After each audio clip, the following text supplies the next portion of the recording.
We're live. Okay. All right, Joey. Thanks for coming today. My name is Joey Howard. I'm working with Brian. He'll introduce himself. I'm a hydraulic engineer that focuses on a lot of river diversion projects in Siskiyou, Klamath Lake, Josephine, Jackson counties, and working with Brian on trying to come up with conceptual designs for fish passage solutions at this diversion. All right, thanks, Joey. So my name is Brian Barr. I'm a fisheries biologist. I work for a conservation group in Ashland, the Geos Institute. I have been a fisheries biologist for about 20 years in the Pacific Northwest. All of that time has been working on stream habitat restoration activities. Started my career with industry. I worked for Pacific Power for a number of years. Moved down here to Southern Oregon to focus work on the road and Klamath River systems about 13 years ago. In fact, I moved down on September 11th, 2001. Right, great way to start your new job, right? 9/11. So, and like Joey said, we're working on a project to try and improve fish passage at the diversion dam that provides you all with your irrigation water. And you're just going to have to bear in mind that both Joey and I are kind of coming at this thing thinking about the critters that live in the creek, right? We came to this site because it was an opportunity to make fish passage conditions better for coho salmon, 2 different runs of steelhead, and resident rainbow trout. It's a project that started with the Oregon Department of Fish and Wildlife. A little bit of money was raised to do the engineering work. I picked it up after ODF&W let the project kind of slide for a while, and now we're kind of pushing it forward to see if there's still interest in folks doing something. We can't do anything at this site without at least a majority, and preferably, and probably to make me feel comfortable, all of the water users being on board with making some changes at the site for obvious reasons. You all depend on this water. You have a right to this water. We probably shouldn't be monkeying around with the structure that provides that water to you without the consent of everybody involved. However, you see how it turns out when you invite everybody, not everybody comes. So we'll have to probably try to track some folks down to make sure that there's consent that something can be done at this site. But we're going to try to make this presentation part, in the 15 to 20 minute range. I'm going to tell you a little bit about what Joey and I have seen at this site, both from some topographic survey work that we've done and just through our observations as people that have been looking at and thinking about studying rivers for, in my case, about 25 years. In Joey's case, about 25 years too, I think. And then talk about some things that we've noticed about the dam structure itself. Again, as we were doing our kind of observation and topographic survey work, there were a few things that came up that we observed on the dam that at some point, and it's pretty impossible to tell exactly when, but at some point, those things are going to become liabilities to you all that depend on the dam to get your water. And then we're going to lay out a proposal for a solution that we have looked at and that Joey has designed that will allow the water users, you all, to continue to get your water in the same way that you've gotten it in the past, remove some of the liabilities of the structure, take care of some regulatory requirements that are going to be coming down the road for you all here in the next nearer term, and will provide fish passage over pretty much the whole year for pretty much all sizes of fish that are going to need to move. So, but before we dive into the structure and our proposal, does anybody have any questions about the fish? So you've got salmon and steelhead and trout. They like to move around. I've never seen one. Didn't they used to have them as a kid, right? Yeah, I used to see them all the time, and it's been Perfect. a long time. Yeah, a lot. Yes, they used to be in there a lot. Wagner Creek is pretty small. There are 2 runs of fish that go to the ocean and come back to fresh water that would use a creek of that size. And this would not be a good year to, even prior to white contact, if you had a water year like this, they probably wouldn't be using Wagner Creek. Wagner Creek's really skinny this year. But streams that are small like that are really important spawning areas for both coho salmon and a run of steelhead that's called summer steelhead. They both like to use really small streams. They spawn in the winter. Summer steelhead would be spawning about, this would be the tail end of their spawning season. Coho would spawn in December, the early part of January. We're hoping they come back. And we're hoping they come back. And so part of helping them come back is working on some of the fish passage structures. We were talking about another one earlier. There's another site a little bit downstream of this site that also gets in the way of fish moving. Your structure, and we'll see it later, probably allows at least some movement of adult fish in the winter because there's that notch in the dam. That water flows through. We'll see this in a little bit. You board it up in the summer when you're diverting. So for adult passage, your all's diversion dam probably doesn't create quite the impediment for those fish in the winter as it does in the summer, which is when, again, steelhead and coho are cruising upstream to get out of the really bad water quality conditions in Bear Creek and the lower end of Wagner Creek and wanting to go up towards the higher elevation areas. There are, in many cases, spring-fed. So if things get warm, it's July, those juvenile fish spend the summer in fresh water and they're moving upstream, and your dam is a 6 foot high with no water, a little bit of water leaking through the flashboards, but really no water, and so it's a complete fish passage barrier for any fish moving from the middle of April till the middle of October.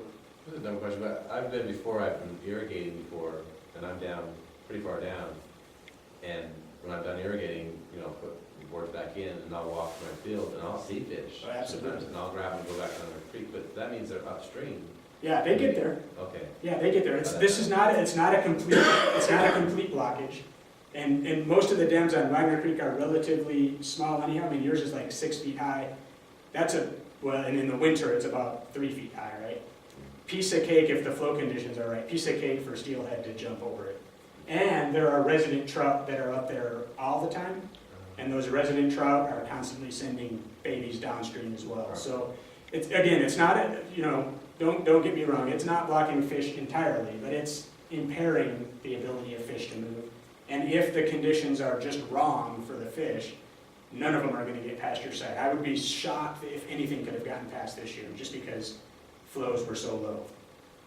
So again, it's an impediment, not a barrier, not like a falls or not like a dam on the climate. But it interferes with fish being able to move around, and we want to provide conditions that fish can move past under a wide range of flow conditions and a wide range of size of fish. All right, so first thing I am going to talk about, I may actually be here. So we're going to go through conditions at the site, the conditions of the dam, and then I'm going to turn things over to Joey to talk about our proposal. Here's a picture of your dam while it's diverting water. Flashboards are in place. There's a fair bit of water leaking through the structure, and there's not much that you all can do about it. So this is really I'm expounding on work that Joey did. Late summer, Joey went out and did some surveying work that was needed before we came up with some conceptual designs for providing an alternative. And a couple of things that we noticed. 100, 150 feet upstream of your diversion dam, maybe not quite that far, between 70 and 120 feet. There's on the river creek left side, so if you're standing in the creek looking downstream, it's on the John Bigelow side, the left side. A bunch of tires and refuse has been placed right on the stream bank. And when we did the surveying work, it looks like at some time in the 15 to 50 years ago, the creek wanted to make a big left-hand turn there. And if it had continued making that left-hand turn, it probably would have gone all the way around your diversion structure. And so, for obvious reasons, somebody went in with some hardened material and filled in that low spot and created a revetment that keeps the creek in the channel that it's in now. Creeks do stuff like this all the time. It's nothing to be alarmed about, but it is something to notice. On the downstream side of the dam, so here's some really funny looking guy standing in the creek by the Oregon Department of Fish and Wildlife fish screen bypass pipe. So water's diverted at your structure, and it goes down and hits a screen, and that screen puts the fish that are in your canal and a little bit of water into that pipe, and then those fish are routed back into Wagner Creek. This is John's property to my right and left, I guess, on both sides. But you can see how the creek is kind of cut down into its stream bank. It's a little bit of an unnatural condition. It's not a huge deal, but it is erosion, and it's a steep bank, and it's high, and John's using this as a horse pasture. So, it's an undesirable condition. And it leads to some liabilities for the structure itself, which primarily is that down-cutting feature. My guess is when this structure was built, the toe of the dam here, this really wide part of the dam, was probably at about the stream bed level. So you can see how far the creek has dug down. This is the toe of the dam. I don't know how deep it goes, but at some point, this is going to be low enough that the preferred path of the water is going to be under the structure instead of hitting the structure and ponding. No idea how long that is. If we have a really big flow event, that erosion can happen pretty quickly. You can think about the water that plunges over the top of that dam, digging that material out. In the same way, over here, nicely hidden by blackberries and other vines, again, we're looking downstream here. If I was standing on the top of the dam, looking downstream, the river right side, there's a bunch of erosion happening over here. This stream bank is moving to the right. That dam only goes so far into the bank, right? It keys into that bank. But at some point, that erosion is going to, again, it's going to cause a path of least resistance for water to go around the structure instead of hitting the structure and forming a pond. Again, no way of knowing exactly when that maintenance is going to be needed, but at some point, maintenance is going to be needed to fix both of those issues. The third sort of liability that we saw with the structure itself is that I don't know when this dam was built. My guess would be 70 to 90 years ago. It might be newer than that. I think, I want to say 1907. Oh, good heavens. So maybe 90 years ago. Okay.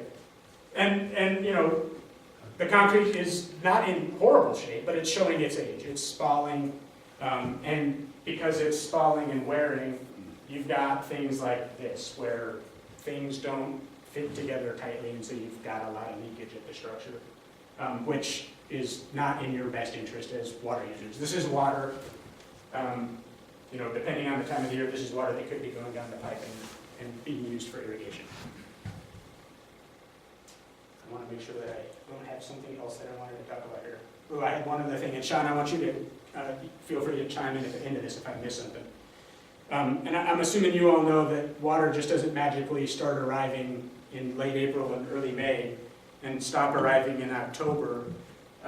Somebody has to go out and take this structure and turn it into this structure, which is placing 3 to 4 flashboards in this channel.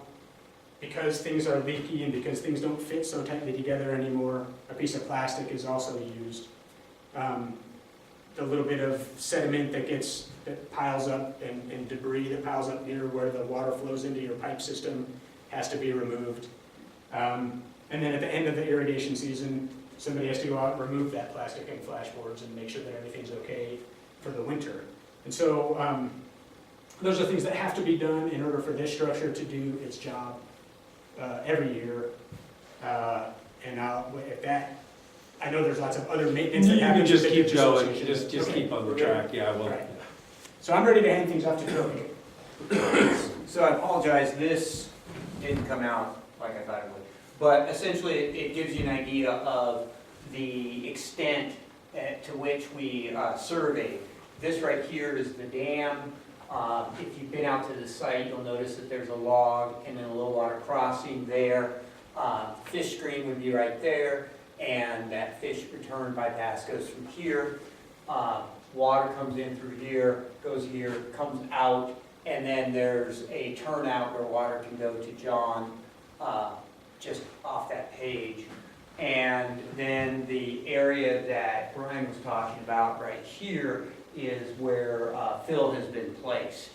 And then there's a little scallop right here where it appears water's come around the dam. So one of the concerns with something like this is during a high flow, if those boards were in place, or even during an extreme event where the boards weren't in place, water can flank the dam, but, that's what happens sometimes. But, since the dam was built, over 100 years ago, it's fared pretty well. The dam is right here, so if you can see this, you can see that the profile is fairly constant. Down here, it's at about 3%, and then upstream, we have a fairly constant slope at about 2%. And then as Brian had alluded to, there's been some incision just from land uses downstream. It happens pretty much in all streams, and it's cut down, and it's exposed a bit of the toe of the dam there. So if you want to do the next slide. So, we got somebody at the door. So, this real quickly, I was just going to show you what would happen. We would remove the dam under this scenario where we reprofile the stream channel, which I'll get to in a moment. And so we would work with John on trying to come up with another solution for him crossing that road. If we want to go to the next slide. So essentially this is a cartoon schematic of what might happen. We reprofile the channel, meaning that we would just essentially connect the dots. And then a fairly stable morphology for a profile of this would be a step pool channel, where if you walk upstream, you can see steps as it gets steeper. And essentially what happens is those are self-formed. They tend to mobilize like every 50 to 80 years or something like that. And you get large colluvium that locks together. And then what happens is those steps dissipate energy. And so they're fairly stable.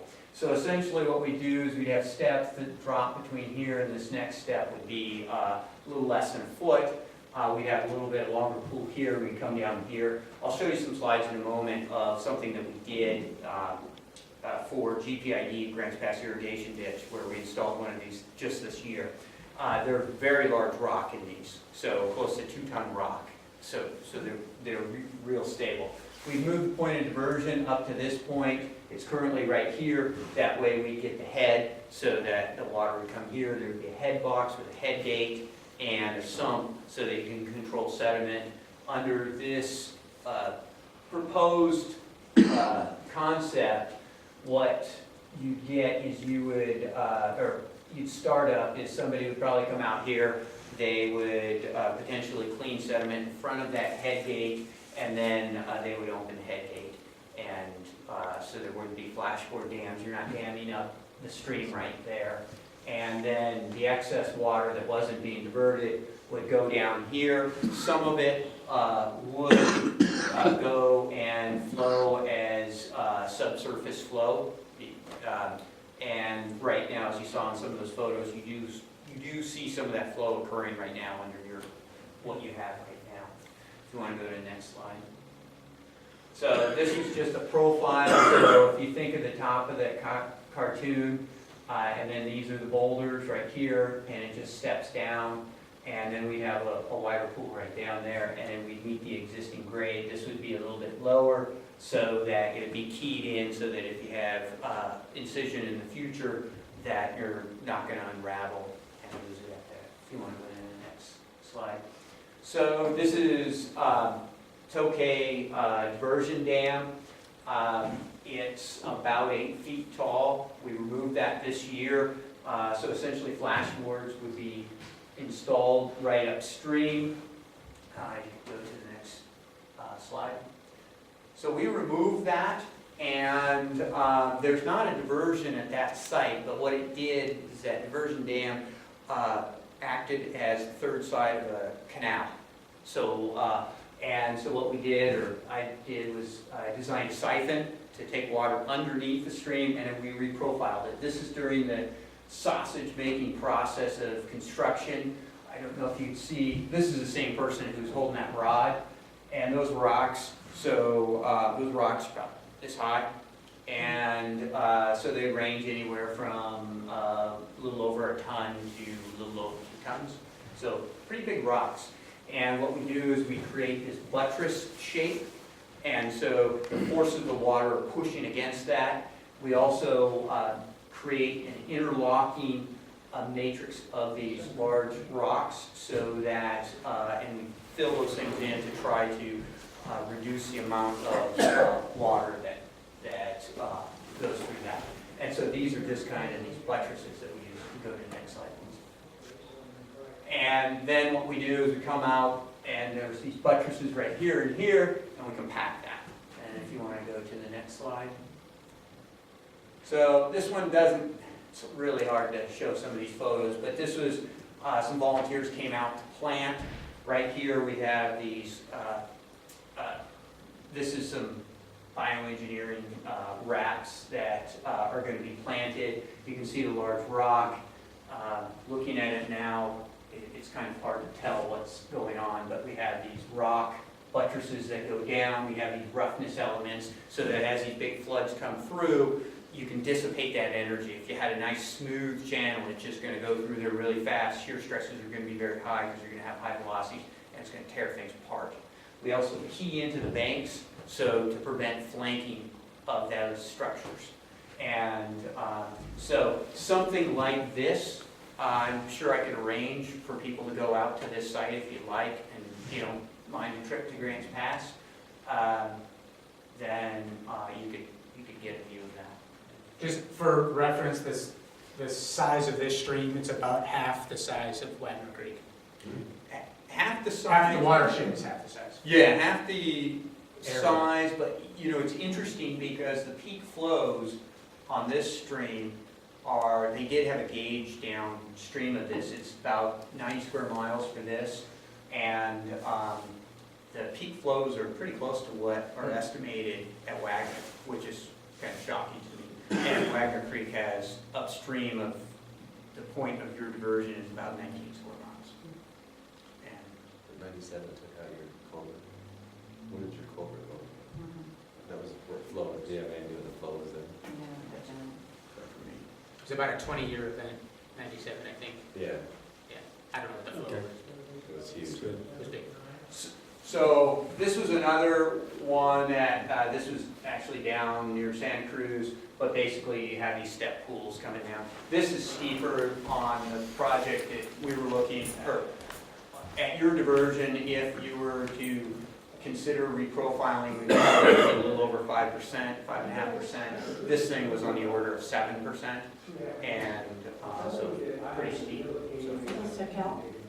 Pardon? Is this SoCal? No, that is actually Corlitos Creek. Oh, okay. Still around. I'm Yeah. frozen, I'm saying. Okay, yeah, so we've done a number of projects on Corlitos. I know, I'm still are here, let's do Yeah, it. because there's things we'll have to change anyway in the future. Yeah. All right, so next up, this is a project I worked on Williams Creek a few years ago. It's just it struck me that the other two examples, you don't get to see the diversion feature. So this is standing slightly upstream of the first step, which would be here. And you can see the diversion headworks. So this thing is really, you know, we're used to seeing dams that look like this in cross-section. These structures are dams that look like a slice of pie in cross-section instead of something that's straight up and down. It's a dam, it routes water to an intake structure just the way a dam would. It's just that the profile of it is long and the gradient of it is shallow so that fish can swim upstream. That was the only point of this particular slide. But the structure is still in place and the water user's having a good time, an easy time with his diversion capabilities. And Joey, I think if folks had questions for a water user, we could arrange for anybody that was worried about how a structure like this interferes with operating the diversion works. You know, we'd be happy to put you in contact with some folks that have experienced that, and they can tell you what their struggles have been and what the benefits from their perspective has been. Again, we're looking at this from the perspective of the fish, and probably wrongly trying to put ourselves in your shoes. It's impossible to put ourselves in your shoes. So I have a very quick question. Absolutely. Will there be a grate on the front of this thing so that it keeps fish out of going into the, okay, so that fish wheelie thing is still gonna be there? and That will pretty much, I mean, the alternative to that, and we considered that at one stage, is to put an on-stream fish stream. And so I have another project on Bogus Creek, I don't know if you know where Bogus Creek is, but just downstream of Iron Gate Dam, and it's the last large tributary. And there's 3 diversions on that, and that's what we're doing over there. Because our fish wheel thingy doesn't work very well. And that, it was difficult to get funding to put a new screen on this or fish wheel. And that was, so what we did was we went for the low-hanging fruit, which is the fish passage. The other thing that, even though a lot of the in-stream work is to promote fish passage or to provide avenues for fish passage, you know, I don't stay in business by making irrigators go out of business. I stay in business by, that is a primary focus of my work, is to make sure that people who divert water get their water. You're also going to, I believe, put a meter on, would be putting a meter that says how much water is actually going? We'll That, talk about that in a minute. Okay. yeah, and yes, and that would be something that would be incorporated into the design, would be. I just had a real, because we lose a fair amount of water for the water to go back into the creek down there where the fish wheel thing is. Now, would that meter be before or after? It would be after that, so it would be the water that would be going down and being, Okay. going into your system. It would not include that bypass flow for the fish. Okay, that's all. Yeah, I mean, because my understanding, I guess we can defer to that, but my understanding is what they want to do is just, they don't want to see how much water is being taken out at that point of diversion. They want to see how much water is going. Yeah, you've got it. That's what all I wanted to. Yeah. Perfect. That's one of your regulatory liabilities, that flume. So I was going to turn this table into a handout, and I didn't get around to it today. I apologize for that. But I'm happy if anybody wants this in written form so you can look it over at some point. I'm happy to make that available. We can send it around. Yeah, I'll pick some up and I'll, get. Perfect. So again, this is Joey Howard's in my overly simplistic view of a comparison between what y'all have been doing, which we're calling no action here, and then what we're proposing, which is this reprofiled stream channel in place of your concrete diversion dam.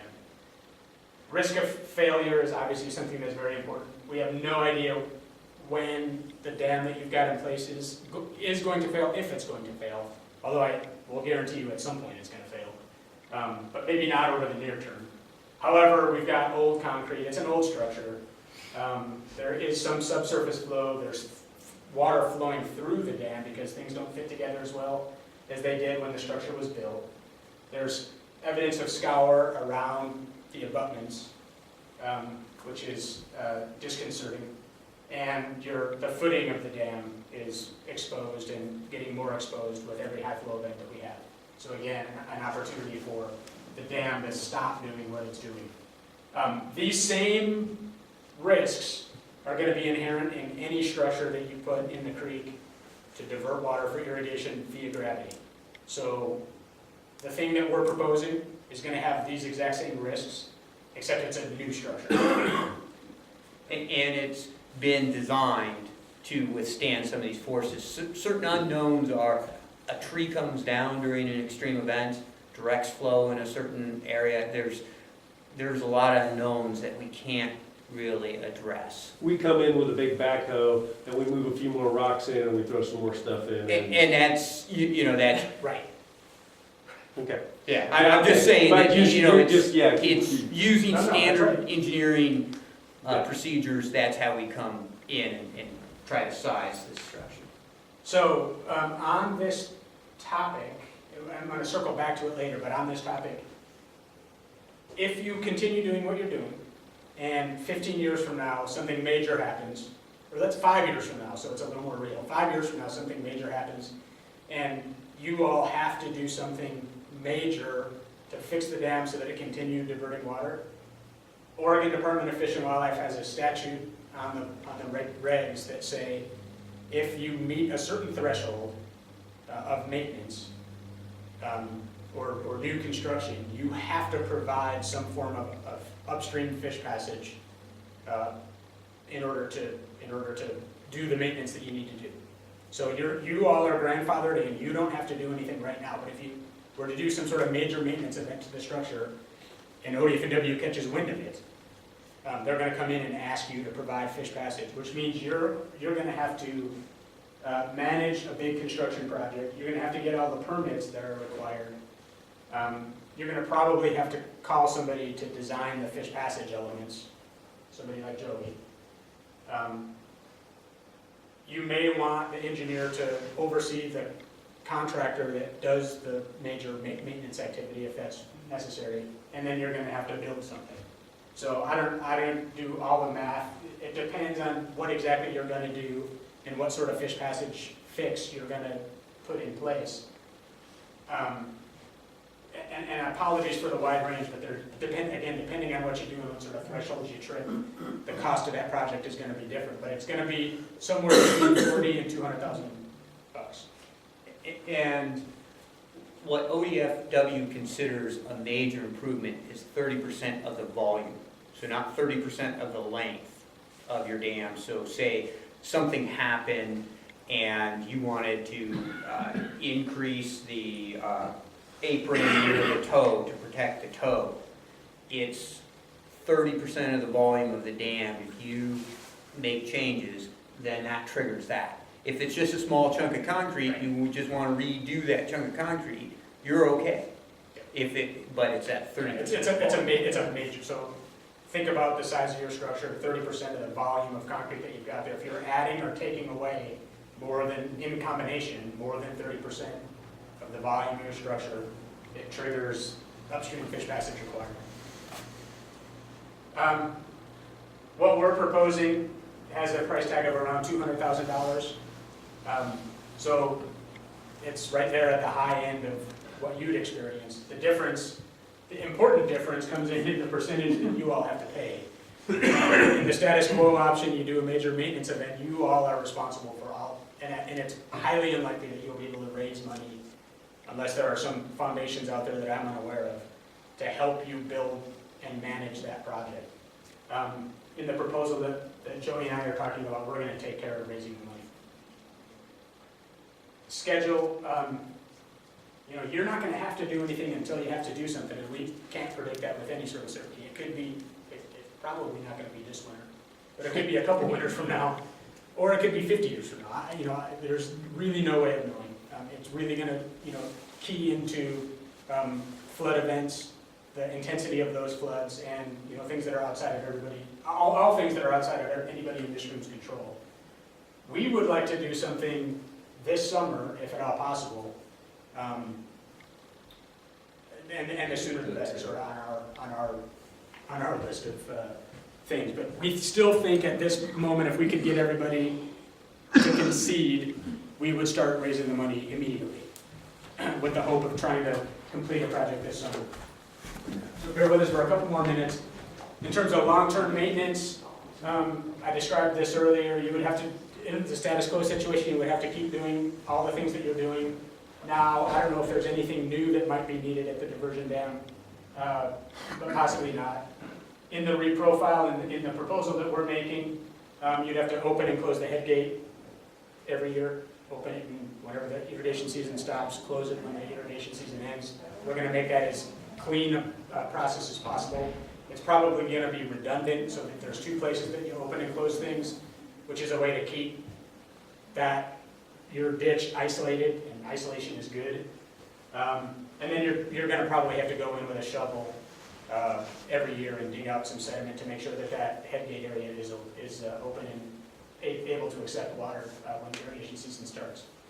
There are a couple of regulatory requirements, one of which I talked about already, that are staring you all in the face. Again, if you have to do a major maintenance event, Oregon Department of Fish and Wildlife is going to want you to engineer fish passage into your structure. For better or worse, your diversion structure is on the Oregon Water Resources Department's significant point of diversion list. And sometime again, I don't know exactly when, but at some point, the water master is gonna come knocking on somebody's door and to let you all know that you have to install a way of measuring the amount of water that you're taking at the head of the ditch. We are proposing in our design to take care of that for you. So again, it might be this summer. It would be a very brave water master to go around making these sorts of calls this summer, but it's going to be sometime relatively soon. Last but not least, and it may high on the list of things that Joey and I are thinking about, and I'm not sure what you all think about it, but the current situation is create some problems for fish passage.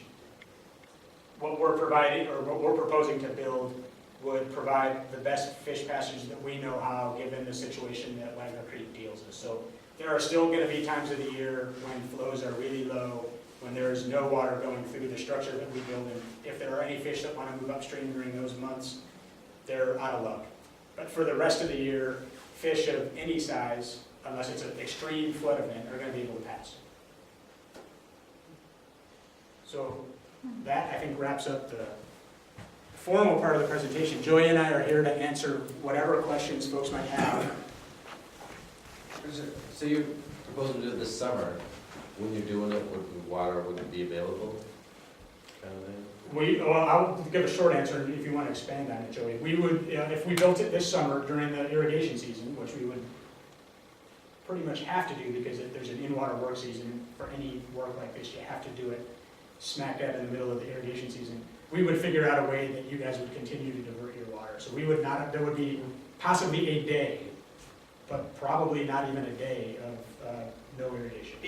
You have a fairly ideal situation in that we could put a cofferdam upstream and just pipe it directly to your diversion.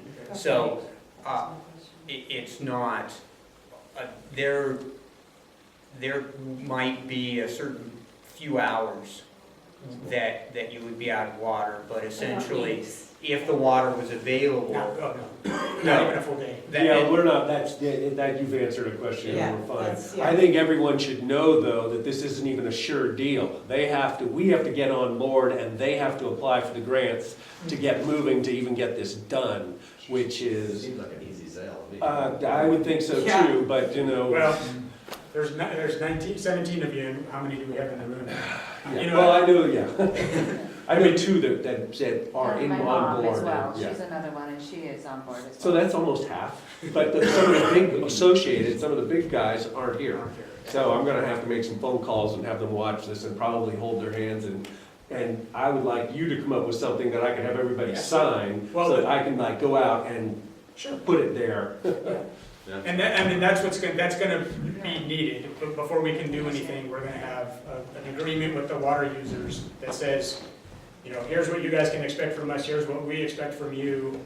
You know, here's our timeline, and it'll lay everything out, but it'll just make clear the expectations so that we don't get crosswise with you all. We're gonna have something similar with John, who's the landowner at the site, because we're gonna be, you know, running around. If we do this project, we'll be running around interfering with his sleep. And Is there anybody up to? I got a question. How Sure. many yards above our dam and below the dam are you gonna redo? So that would be, the total reprofile length would be about 100 feet. How long? About 100 feet. That 100 feet? Yes, sir. 30 yards? Okay, I'm just curious. You No, told us. That's a great and- question. There are no poor questions here. Is there anybody here that's even against it? I mean, that isn't on board, just out of curiosity? I mean, I know this is new for some of you, but I know I'm on board. I know that a few others here I know are pretty much on board. I'm just wondering if, just getting a general feel. Yeah, I'm just curious how far they've gone above it and below it. At my age, I can wish that if it ever went out, it does it after I'm gone. But, because I don't want to be around to pay for this thing if it, Yeah. he I says. think liability-wise, it's a no-brainer. I think For that us, the Liability as a wise. corporation. The And cost. it's good for the fish. Well, yeah, I mean, Right. you know, besides that's- that, I'm just talking as Liabilities. treasurer and. I think it'd even make your Yeah. property look a lot better, all these nice little pools, and get rid of that ugly ass dam. Yeah. And I had to go out, the reason I cut the water off a little early this fall is because when we had those early rains, I went up there on Sunday morning at 8 o'clock, and that thing was 8, 9 inches over the top of that dam, and I was getting concerned, it was flooding too hard, and I had to go out there, wade out, and pull that board out, the top board, to get that water down. And, you know, putting it in the spring and having to take that thing out in the fall is never really a pleasure, to be perfectly honest. And since, so, those are my thoughts. Do we have any negative? I'm not feeling any negative. Yeah, Just around okay, it. I so, think yeah, you're it's kind of just- speaking to the choir right now, so. Well, how do we, you know, I would feel a lot better, again, my I'm gonna- wish is to get everybody, but Sean, is it you and I have to, Yeah, I think I'm gonna have to make some more phone calls, and I'm just gonna have to pound the pavement a little bit, you know? I'm just gonna, you know. I hate to lay that burden entirely on you. And I do like the fact that I will be able to point them towards a YouTube thing that they can go, but I really think this needs to get moving now if we're gonna get it this year. Yeah. And this is a perfect year to do It's a it. good year to do The it. water's gonna be low, it's, you know, I mean, let's try and get moving. I don't wanna be paying, you know, I'm not a major water owner, but a major water owner, if that thing costs even $100,000, you know, everybody's looking at like $5,000, $10,000. Some of the major people may be looking at $15,000. And that's really people are not gonna like that at all. So, that's all I have to And say. I like the idea that doing this not only is gonna save us a bundle of something when something happens, since it's so old, we know, but that we're helping the environment. Yeah, Yeah, yeah, So- we I want it to really be like healthy all the of the fact way that around. we're able to Yeah. help the I wildlife. agree. okay. So, Okay. does anybody else have any other questions? I think it's a perfect timing, perfect opportunity. Okay. I was ecstatic when I got that notice, you know, that said they were willing to do this. Phew, that was, Yeah. Perfect, So- you know, it's all well, Sean, sounds thank really you for good. doing all the legwork. I've done Yeah. hardly anything, but, you No, know. Yeah, he's been out to the site and endured us talking Yeah. about it. So if you Extreme do gradients. get some sort of helmet, it wouldn't be a form that we can sign or get our members all to sign. It wouldn't be totally up to Sean. I mean, if that's something we could have available, we could all take our, Yeah, well, I just figured we'd get it on one piece and, you know. Do you want our signatures now so you can take it to the rest of them? I No, mean, I can, You just Sean, make I sure can that get they an sign agreement this. draft to you quickly. Yes. I have one drafted. Great. That's what I just wanted to talk to these people real quick. because Okay, The because- library gave away the time, and so I think that okay, they're. do you need to go? You know, don't worry about it. If anybody has any more questions and wants to discuss it, but I have a feeling we're Well, I fairly think close to we're the all end, and like on I the said, same we're speaking to the page. choir right here. and Yeah. because I'm gonna be calling everybody about our meeting. We're gonna meet either the very 1st of March, or we could even meet, if you guys kind of had some of your stuff together, we could meet the end of this month. I mean, just a form for us to sign and stuff. And so I'll be sending out and calling everybody, you know, that has it, and telling them of this, that we're needing to sign up if they're on board and if they need more information. But we just have a big year ahead of us, especially if our water's gonna be low, so we need to, I think, talk now, you know, as soon as we End can. of the and month, just let's get- do it. Yeah, so maybe like the beginning of March. Yeah. And if we were all on board at that time, you know, at that meeting, then would that give you enough time? It would. Okay, so we're talking about getting our meeting like the beginning of March, that first week in March, and then just having a commitment at that time. So we Really? can talk and do some groundwork. I'd like to get it and start to hit it a little sooner if possible. I mean, I don't mind going out and getting on the phone a couple times. I've got, you know, I won't have to talk to you guys.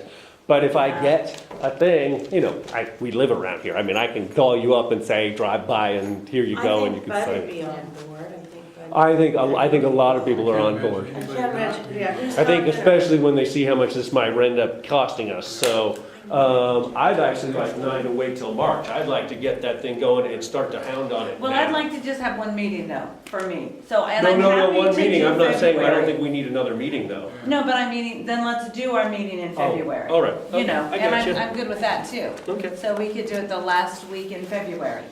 Yeah, you know how many people show up for our meeting, so Well, I know I may have to everybody- pound the pavement just to get this thing signed, just to get moving. Yeah. I can talk to Well, the I Moores think- if that would be helpful. That would be great. To who? The Moores? Okay, great. I'll go talk to Bud. Okay. It would be great to the extent that you all could talk to. Yeah, anybody who can talk to their neighbor is always works, better. Yeah. Perfect. So That, Sean, I will be in touch with you about we'll the we'll form. just get on it and we'll get, yeah. Okay, great. Well, thanks, everybody. Thanks for Thank If you. you haven't signed up so Sean knows not to bother you. Yeah. And if anybody does talk to Take somebody, no they shots just want to for the let me water. know what the person's saying, just so I have a feeling of how things are going along. Okay, I have the